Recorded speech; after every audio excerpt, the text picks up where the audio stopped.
ਬਿਸਮਿਲ੍ਲਾਹ ਰਹਿਮਾਨ ਰਹੀਮ। ਸੱਜਣੋ ਤੇ ਮਿੱਤਰੋ, ਅਸੀਂ ਸੂਫੀਆ ਦੀ ਧਰਤੀ ਦੇ ਵਸਣ ਵਾਲੇ ਲੋਕ ਹਮੇਸ਼ਾ ਮੁਹੱਬਤ ਦੀ ਗੱਲ ਕਰਦੇ ਹਾਂ। ਭਾਈਚਾਰੇ ਦੇ ਫਲਸਫੇ ਉੱਤੇ ਅਮਲ ਕਰਕੇ ਇਸ ਦੁਨੀਆ ਨੂੰ ਜੰਨਤ ਬਣਾਉਣਾ ਹੀ ਸਾਡੇ ਬਜ਼ੁਰਗਾਂ ਦਾ ਫਲਸਫਾ ਸੀ। ਇਸ ਧਰਤੀ ਦੀ ਰੇਤਲ ਵੀ ਸਾਨੂੰ ਇਹੋ ਦੱਸਦੀ ਏ ਕਿ ਅਸੀਂ ਸਦੀਆਂ ਤੋਂ ਇੱਕ ਦੂਜੇ ਨਾਲ ਨਜ਼ਰੀਆਤੀ ਮਜ਼ਹਬੀ ਇਖਤਲਾਫ ਵੱਖ ਰੱਖਦੇ ਹੋਇਆਂ ਇਕੱਠੇ ਰਹੇ ਹਾਂ। ਵੰਡ ਦਾ ਦੁਖਾਂਤ ਜਿੱਥੇ ਇਨਸਾਨੀ ਜਾਨਾਂ ਅਤੇ ਹਿਜਰਤ ਦਾ ਸਬੱਬ ਬਣਿਆ, ਉੱਥੇ ਹੀ ਇਹ ਸਲਮੀਏ ਨੇ ਜਿਹੜਾ ਸਭ ਤੋਂ ਵੱਡਾ ਦੁੱਖ ਦਿੱਤਾ, ਉਹ ਸਾਡੀ ਇਸ ਰਵਾਇਤ ਨੂੰ ਮਜਰੂਹ ਕਰਨ ਦਾ ਦੁੱਖ ਸੀ। ਇਹਦੇ ਬਾਵਜੂਦ ਅਸੀਂ ਪੰਜਾਬੀ ਮੁਹੱਬਤਾਂ ਦੇ ਉਸ ਫਲਸਫੇ ਨੂੰ ਭੁੱਲ ਨਹੀਂ ਸਕੇ ਜਿਹੜਾ ਸਾਨੂੰ ਬਾਬਾ ਫਰੀਦ ਅਤੇ ਬਾਬਾ ਨਾਨਕ ਜੀ ਦੀ ਸਿੱਖਿਆ ਦਿੱਤਾ ਸੀ। ਵੰਡ ਵਿਚਕਾਰ ਲੱਖਾਂ ਘਰ ਬਰਬਾਦ ਹੋਏ, ਕਈ ਲੱਖ ਮਾਰੇ ਗਏ, ਪਰ ਇਸ ਦੇ ਬਾਵਜੂਦ ਤੁਸੀਂ ਵੇਖੋ ਅੱਜ ਚੜ੍ਹਦੇ ਦਾ ਪੰਜਾਬੀ ਹੋਵੇ ਜਾਂ ਲਹਿੰਦੇ ਦਾ ਵਸਨੀਕ, ਉਹ ਸਾਰੇ ਦੁੱਖ ਦਰਦ ਭੁੱਲ ਕੇ ਇੱਕ ਦੂਜੇ ਨਾਲ ਇੰਝ ਮਿਲਦੇ ਨੇ ਜਿਵੇਂ ਵਿਛੜੇ ਹੋਏ ਭਰਾ। ਗੱਲ ਕਰਨ ਦਾ ਮਕਸਦ ਇਹ ਹੈ ਕਿ ਅਸੀਂ ਪੰਜਾਬੀਆਂ ਨੇ ਮਾਜ਼ੀ ਦੀਆਂ ਤਲਖੀਆਂ ਨੂੰ ਆਪਣੇ ਦਿਲਾਂ ਦੀਆਂ ਨਿਸ਼ਾਨੀ ਬਣਾਇਆ। ਸਾਨੂੰ ਉਦੋਂ ਵੀ ਮਜ਼ਹਬ ਦੇ ਨਾਮ 'ਤੇ ਲੜਾਇਆ ਗਿਆ ਅਤੇ ਅੱਜ ਵੀ ਪੰਜਾਬੀਆਂ ਨੂੰ ਕਦੀ ਫਿਰਕਿਆਂ ਅਤੇ ਕਦੀ ਮੁਲਕਾਂ ਵਿੱਚ ਵੰਡ ਕੇ ਇੱਕ ਦੂਜੇ ਨਾਲ ਨਫ਼ਰਤਾਂ ਪਾਲਣ ਦੀ ਤਾਰੀਖ ਦਿੱਤੀ ਜਾਂਦੀ ਹੈ। ਬਹਰਹਾਲ, ਮੈਂ ਜੇਕਰ ਮੁੱਕਦੀ ਗੱਲ ਮੁਕਾਵਾਂ ਅਤੇ ਦੁਨੀਆ ਦੀ ਹਰ ਨੁੱਕਰ ਉੱਤੇ ਵੱਸਦਾ ਪੰਜਾਬੀ ਅਮਨ ਦਾ ਪ੍ਰਚਾਰਕ ਹੈ, ਮੁਹੱਬਤਾਂ ਦਾ ਵਰਤਾਰਾ ਅਤੇ ਦੂਜੇ ਦੀ ਗੱਲ ਬਰਦਾਸ਼ਤ ਕਰਨ ਦਾ ਹੌਸਲਾ ਰੱਖਣ ਵਾਲਾ ਹੈ। ਅਸੀਂ ਪੰਜਾਬੀ ਹਿੰਦੁਸਤਾਨ ਵਿੱਚ ਵਸੀਏ ਜਾਂ ਪਾਕਿਸਤਾਨ ਵਿੱਚ ਹਮੇਸ਼ਾ ਅਮਨ ਦੀ ਗੱਲ ਕਰਦੇ ਹਾਂ, ਪਰ ਬਦਕਿਸਮਤੀ ਵੇਖੋ ਬਹੁਤ ਸਾਰੇ ਸਿਆਸੀ ਮਸਾਇਲ ਦੇ ਬਾਵਜੂਦ ਜਿਹੜੇ ਹੱਲ ਹੋ ਸਕਦੇ ਨੇ, ਸਾਨੂੰ ਇੱਕ ਵਾਰੀ ਫੇਰ ਜੰਗ ਦੀ ਰਾਹ ਪਾਉਣ ਦੀ ਕੋਸ਼ਿਸ਼ ਹੋ ਰਹੀ ਹੈ। ਕੱਲ੍ਹ ਹਿੰਦੁਸਤਾਨ ਦੇ ਵਜ਼ੀਰ ਦਫਾ ਰਾਜਨਾਥ ਹੋਰਾਂ ਆਖਿਆ ਕਿ ਸਰਹੱਦਾਂ ਕਦੇ ਵੀ ਮੁਸ਼ਕਿਲ ਨਹੀਂ ਹੁੰਦੀਆਂ। ਗੱਲ ਵਧਾਉਂਦਿਆਂ ਉਹਨਾਂ ਸਿੰਧ ਵੱਲ ਇਸ਼ਾਰਾ ਕੀਤਾ ਅਤੇ ਤਾਰੀਖ ਨੂੰ ਛੁਟਾਉਂਦੇ ਹੋਇਆਂ ਦਾਅਵਾ ਕਰ ਛੱਡਿਆ ਕਿ ਸਿੰਧ ਪਾਕਿਸਤਾਨ ਵਿੱਚ ਹੈ, ਪਰ ਸਿੰਧੀ ਪਾਕਿਸਤਾਨ ਨਹੀਂ ਰਹਿਣਾ ਚਾਹੁੰਦੇ। ਉਹਨਾਂ ਇਹ ਵੀ ਦਾਅਵਾ ਕੀਤਾ ਕਿ ਜਦੋਂ ਵੰਡ ਹੋਈ ਸੀ ਅਤੇ ਉਦੋਂ ਸਿੰਧੀਆਂ ਹਿੰਦੁਸਤਾਨ ਦੀ ਵੰਡ ਦੇ ਖਿਲਾਫ ਕਾਂਗਰਸ ਦੀ ਤਾਰੀਖ ਦਾ ਸਾਥ ਦਿੱਤਾ। ਪਹਿਲੀ ਗੱਲ ਤਾਂ ਇਹ ਹੈ ਕਿ ਰਾਜਨਾਥ ਹੋਰੀ ਤਾਰੀਖ ਤੋਂ ਕਈ ਨਾ ਵਾਕਿਫ ਨੇ। ਉਹਨਾਂ ਨੂੰ ਸ਼ਾਇਦ ਇਹ ਗੱਲ ਯਾਦ ਹੀ ਨਹੀਂ ਕਿ ਸਿੰਧ ਅਸੈਂਬਲੀ ਨੇ ਸਭ ਤੋਂ ਪਹਿਲਾਂ ਪਾਕਿਸਤਾਨ ਦੇ ਹੱਕ ਵਿੱਚ ਵੋਟ ਦੇ ਕੇ ਇਹ ਫੈਸਲਾ ਸੁਣਾਇਆ ਸੀ ਕਿ ਅਸੀਂ ਸਿੰਧੀ ਕਾਇਦੇ ਆਜ਼ਮ ਮੁਹੰਮਦ ਅਲੀ ਜਿਨਾਹ ਦੀ ਉਸ ਤਹਿਰੀਕ ਦੇ ਨਾਲ ਹਾਂ ਜਿਹੜੀ ਤਹਿਰੀਕ ਇੱਕ ਨਵੀਂ ਰਿਆਸਤ ਨੂੰ ਜਨਮ ਦੇ ਰਹੀ ਹੈ। ਇਹਨਾਂ ਸਿੰਧੀਆਂ ਵਿੱਚ ਪਾਰਸੀ ਵੀ ਸਨ, ਹਿੰਦੂ ਵੀ ਅਤੇ ਹੋਰ ਦੂਜੇ ਮਜ਼ਹਬਾਂ ਨਾਲ ਤਾਲੁਕ ਰੱਖਣ ਵਾਲੇ ਲੋਕ ਵੀ, ਜਿਹੜੇ ਜਾਣਦੇ ਸਨ ਕਿ ਪਾਕਿਸਤਾਨ ਬਣਾਉਣ ਦੀ ਤਹਿਰੀਕ ਦਰਅਸਲ ਇਨਸਾਨੀ ਹੱਕਾਂ ਲਈ ਸ਼ੁਰੂ ਕੀਤੀ ਗਈ ਹੈ, ਜਿਹੜੇ ਕੱਟੜ ਹਿੰਦੂਆਂ ਦੀ ਅਕਸਰੀਅਤ ਨੇ ਯਰਗਮਾਲ ਬਣਾਏ ਹੋਏ ਨੇ। ਹੁਣ ਇਹ ਗੱਲ ਵੀ ਸਾਫ਼ ਅਤੇ ਵਾਜ਼ੇ ਕਿ ਨਾ ਤਾਂ ਹਰ ਹਿੰਦੂ ਬੁਰਾ ਹੈ ਅਤੇ ਨਾ ਹੀ ਕਿਸੇ ਹੋਰ ਮਜ਼ਹਬ ਨਾਲ ਤਾਲੁਕ ਰੱਖਣ ਵਾਲਾ ਹਰ ਜੀ ਉਹਨਾਂ ਇੰਤਹਾ ਪਸੰਦ ਹੈ ਜਿੰਨਾ ਉਹਨੂੰ ਵਿਖਾਇਆ ਜਾਂਦਾ ਹੈ।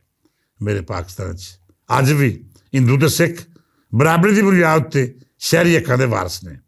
ਮੇਰੇ ਸਿੰਧ ਵਿੱਚੋਂ ਜਿਨ੍ਹਾਂ ਹਿੰਦੂਆਂ ਨੇ ਪਾਕਿਸਤਾਨ ਨੂੰ ਛੱਡ ਕੇ ਜਾਣ ਦਾ ਫੈਸਲਾ ਕੀਤਾ, ਜਿਹੜੇ ਸਮਝਦੇ ਸਨ ਕਿ ਸ਼ਾਇਦ ਉਹ ਹਿੰਦੁਸਤਾਨ ਜਾ ਕੇ ਬੜੀ ਪੁਰਅਮਨ ਜ਼ਿੰਦਗੀ ਗੁਜ਼ਾਰ ਲੈਣਗੇ, ਜਿਨ੍ਹਾਂ ਦਾ ਖਿਆਲ ਸੀ ਕਿ ਜੋ ਹਿੰਦੀ ਫਿਲਮਾਂ ਵਿੱਚ ਵਿਖਾਇਆ ਜਾਂਦਾ ਹੈ ਸ਼ਾਇਦ ਹਿੰਦੁਸਤਾਨ ਉਂਝਦਾ ਹੀ ਹੈ, ਇਹ ਗਲਤਫਹਿਮੀ ਇਹਨਾਂ ਦੀ ਉਦੋਂ ਦੂਰ ਹੋਈ ਜਦੋਂ ਉਹਨਾਂ ਨੇ ਉਸ ਧਰਤੀ ਉੱਤੇ ਪੈਰ ਰੱਖਿਆ ਜਿੱਥੇ ਦੂਜੇ ਮਜ਼ਹਬਾਂ ਦੇ ਲੋਕਾਂ ਦਾ ਜੀਣਾ ਤਾਂ ਮੁਸ਼ਕਿਲ ਹੈ ਹੀ ਸੀ।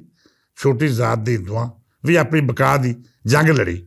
ਪਾਕਿਸਤਾਨ ਵਿੱਚੋਂ ਹਿੰਦੁਸਤਾਨ ਜਾਣ ਵਾਲੇ ਬੇਸ਼ਤਰ ਹਿੰਦੂਆਂ ਨਾਲ ਬਹੁਤ ਬੁਰਾ ਸਲੂਕ ਕੀਤਾ ਗਿਆ, ਕਈ ਮਾਰੇ ਗਏ ਅਤੇ ਕਈ ਅੱਜ ਵੀ ਆਪਣੀ ਸ਼ਰਾਹਤ ਦੇ ਬੁਰਾਨ ਦਾ ਸ਼ਿਕਾਰ ਨੇ।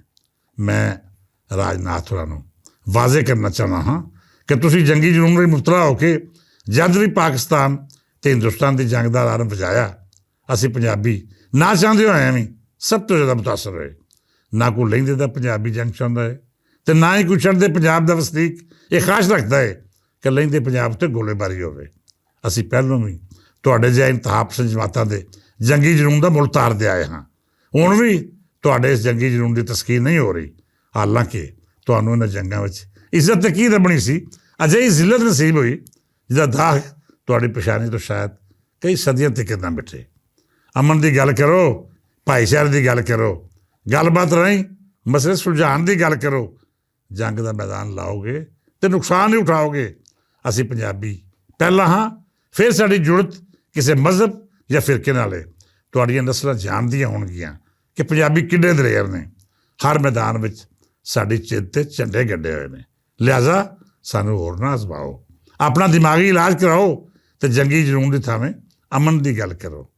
ਸੱਜਣ ਪਿਆਰਿਓ, ਮੈਂ ਆਪਣੇ ਚੜ੍ਹਦੇ ਪੰਜਾਬ ਵਿੱਚ ਵਸਣ ਵਾਲੇ ਮਿੱਤਰ ਪਿਆਰਿਆਂ ਨੂੰ ਵੀ ਇਹੋ ਸੁਨੇਹਾ ਦੇਵਾਂਗਾ ਕਿ ਅਸੀਂ ਜੰਗਾਂ ਵੀ ਲੜ ਕੇ ਵੇਖ ਲਈਆਂ ਅਤੇ ਬਰਬਾਦੀ ਦੀ ਹੋਲੀ ਵੀ ਖੇਡ ਲਈ। ਹੁਣ ਵੇਲਾ ਹੈ ਕਿ ਅਸੀਂ ਆਪਣੀਆਂ ਮਾਜ਼ੀ ਦੀਆਂ ਗਲਤੀਆਂ ਸੁਧਾਰ ਲਈਏ। ਮੋਦੀ ਜਾਂ ਰਾਜਨਾਥ ਜਾਂ ਜ਼ੇਨੀ ਮਰੀਜ਼ਾਂ ਨੂੰ ਇਹ ਬਾਵਰ ਕਰਾ ਦੇਈਏ ਕਿ ਅਸੀਂ ਤੁਹਾਡੇ ਸਿਆਸੀ ਮਫਾਦਾਂ ਦਾ ਈਂਧਨ ਨਹੀਂ ਬਣਨਾ, ਹਿੰਦੁਸਤਾਨ ਹੋਵੇ ਜਾਂ ਪਾਕਿਸਤਾਨ। ਇਹਦੀ ਤਰੱਕੀ ਅਮਨ ਵਿੱਚ ਹੈ।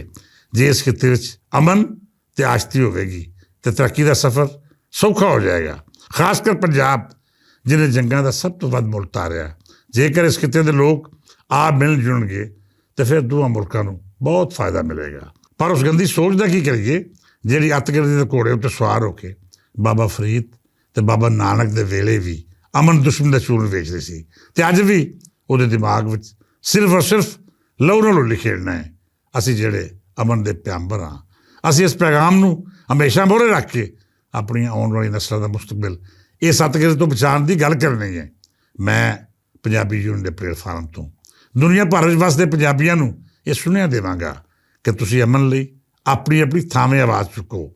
ਇਹ ਜੰਗੀ ਜਨੂੰਨ ਅਤੇ ਮਾਰ-ਧਾੜ ਮੋਦੀ ਜਿਹੇ ਸਿਆਸਤਦਾਨਾਂ ਦੀ ਸੋਚ 'ਚ ਹੋ ਸਕਦੀ ਹੈ, ਪਰ ਕਿਸੇ ਅਜਿਹੇ ਬੰਦੇ ਦਾ ਖਿਆਲ ਨਹੀਂ ਹੋ ਸਕਦੀ ਜਿਹੜਾ ਬੰਦਾ ਬਾਬਾ ਨਾਨਕ ਜਾਂ ਬਾਬਾ ਫਰੀਦ ਦੀ ਸੋਚ ਦਾ ਵਾਰਸ ਹੋਵੇ। ਨਾ ਉਹ ਬੁਜ਼ਦਿਲ ਹੋ ਸਕਦਾ ਹੈ ਅਤੇ ਨਾ ਹੀ ਉਹ ਆਪਣੇ ਸਿਆਸੀ ਮਫਾਦਾਂ ਦੀ ਭੱਠੀ ਵਿੱਚ ਲੋਕਾਂ ਦੀਆਂ ਧੀਆਂ ਪੁੱਤਰਾਂ ਨੂੰ ਬਾਲ ਕੇ ਅੱਤ ਸੇਕ ਸਕਦਾ ਹੈ। ਸੋ ਅਜਿਹੇ ਲੋਕਾਂ ਦੀ ਨਿੰਦਿਆ ਕਰਨਾ ਚਾਹੀਦੀ ਹੈ। ਉਹ ਆਰਾਮਜ਼ਾਦੇ ਕਿਸੇ ਮੁਲਕ ਵੀ ਵਸਦੇ ਹੋਣ, ਸਾਡੇ ਪੰਜਾਬੀਆਂ ਦੀ ਉਹਨਾਂ ਨਾਲ ਹਮੇਸ਼ਾ ਇਹੋ ਜੰਗ ਹੈ ਕਿ ਅਸੀਂ ਅਮਨ ਦੇ ਗੀਤ ਗਾਉਂਦੇ ਹਾਂ ਅਤੇ ਉਹ ਫਸਾਦਾਂ ਰਾਹੀਂ ਇਹਨਾਂ ਗੀਤ ਗਾਉਣ ਵਾਲੀਆਂ ਫਸਾਵਾਂ ਵਿੱਚ ਜ਼ਹਿਰ ਘੋਲਣਾ ਚਾਹੁੰਦੇ ਨੇ। ਅਖੀਰ ਉੱਤੇ ਇਹੋ ਅਰਜ਼ ਕਰਾਂਗਾ ਕਿ ਲਹਿੰਦੇ ਅਤੇ ਚੜ੍ਹਦੇ ਪੰਜਾਬ ਦਾ ਹਰ ਸ਼ਹਿਰ ਅਤੇ ਉੱਥੋਂ ਦਾ ਹਰ ਵਸਨੀਕ ਸਾਡੇ ਦਿਲ 'ਚ ਵਸਦਾ ਹੈ। ਮੈਂ ਉਹਦੇ ਬਾਰੇ ਕਦੇ ਵੀ ਮੰਦਾ ਬੋਲਣ ਦਾ ਸੋਚ ਨਹੀਂ ਸਕਦਾ। ਇਸ ਦੁਆਰਾ ਇਜਾਜ਼ਤ ਦਿਓ ਕਿ ਰੱਬ ਸਭ ਦਾ ਭਲਾ ਅਤੇ ਸਭ ਦੀ ਖੈਰ ਕਰੇ। ਜੰਗ ਦੀ ਸਾਜ਼ਿਸ਼ ਜਾਂ ਅੱਗ ਬਾਲਣ ਵਾਲੇ ਹਰ ਉਸ ਬਦਬਖਤ ਨੂੰ ਬਰਬਾਦ ਕਰ ਦੇਵੇ ਜਿਹੜਾ ਸਾਡੇ ਬਜ਼ੁਰਗਾਂ ਦੇ ਫਲਸਫੇ ਦੀ ਨਫੀ ਕਰਦਾ ਹੈ। ਅੱਜ ਲਈ ਇੰਨਾ ਹੀ, ਫਿਰ ਮਿਲਾਂਗੇ। ਇਜਾਜ਼ਤ ਦਿਓ। ਰੱਬ ਰੱਖਾ।